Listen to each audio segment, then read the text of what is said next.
बिस्मिल्लाहिर्रहमानिर्रहीम अस्सलामुअलैकुम। Welcome to the Daniyal's kitchen. उम्मीद है कि आप सब खैरियत से होंगे। आज मैं आपके लिए लाई हूँ बहुत ही मज़ेदार सी रेसिपी, मीठे पकोड़े की रेसिपी, जो कि हलवाइयों की दुकान से मिलती है, जो कि सबकी ही बहुत पसंदीदा चीज़ है। अपने घर में ज़रूर ट्राई कीजिएगा। मैं आपको बहुत ही आसान तरीके से आज ये रेसिपी सिखा रही हूँ। वीडियो को मेरी एंड तक वो ज़रूर कीजिएगा ताकि आपसे कोई स्टेप मिस ना हो। और अगर आप मेरी वीडियो पर नए हैं तो मेरे चैनल को सब्सक्राइब करें। सबसे पहले हमने लेना है एक फ्राइंग पैन में आपने डालना है 2 कप पानी।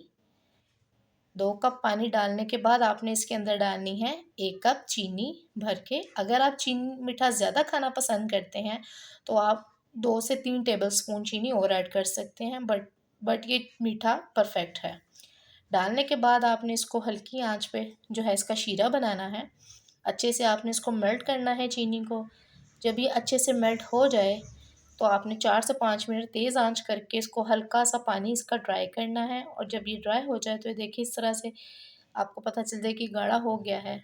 उसके बाद आपने जब ये गाढ़ा हो गया तो आपने इसकी आंच हल्की कर देनी है।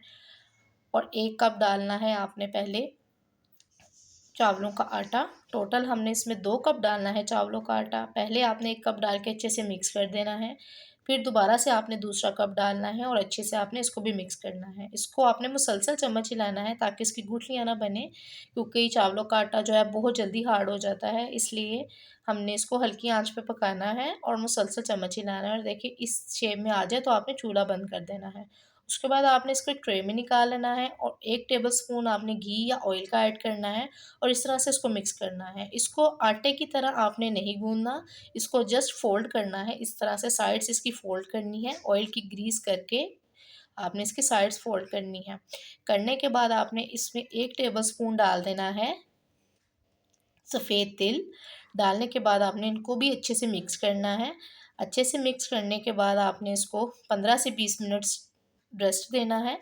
हल्की सी ऑयलिंग करके आपने इसको रेस्ट देना है। उसके बाद आपने थोड़ा सा इसका मटीरियल लेना है और इस तरह से आपने इसके मीठे पकौड़ों की शेप दे देनी है।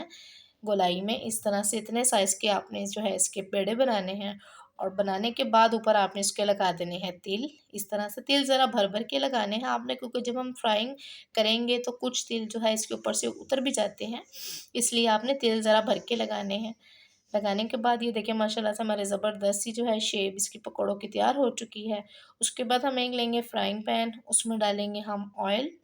ऑयल जब हमारा गर्म हो जाएगा तो इसमें हम एक-एक करके ये मीठे पकौड़े फ्राई करने के लिए डालते जाएँगे। जब हमने ये डालने हैं पकौड़े फ्राई करने के लिए तो हमने आँच इसकी हल्की कर देनी है ताकि अच्छे से गोल्डन ब्राउन फ्राई हों। अगर आँच तेज़ होगी तो पकौड़े हैं जो हैं हमारे जल जाएँगे और इसकी लुक बिल्कुल भी अच्छी नहीं आएगी। इसलिए आपने इसको हल्की आँच पे फ्राई करने हैं ताकि ये अच्छी सी इसकी शेप भी आए और इसकी रंगत भी आए। ये करने के बाद अब मैं आपको दिखाती हूँ डिश आउट करके कि ज़बरदस्त से हमारे मीठे पकोड़े तैयार हो चुके हैं। इतने मज़ेदार बने थे, ऊपर से क्रंची और अंदर से बिल्कुल सॉफ्ट से पकोड़े थे। ये अपने घर में ज़रूर ट्राई कीजिएगा। अगर आपको मेरी वीडियो अच्छी लगी, वीडियो को लाइक करें, चैनल को सब्सक्राइब करें और बेल आइकन के बटन को दबाएं ताकि मेरी हर आने वाली वीडियो आप तक पहुँचे। और मेरी वीडियो अपने दोस्तों में भी शेयर करें और हमें अपनी फ़ीडबैक ज़रूर दिया करें और हमें कमेंट में मैसेज भी किया करें ताकि हम अच्छी-अच्छी रेसिपीज़ आपके साथ शेयर करें।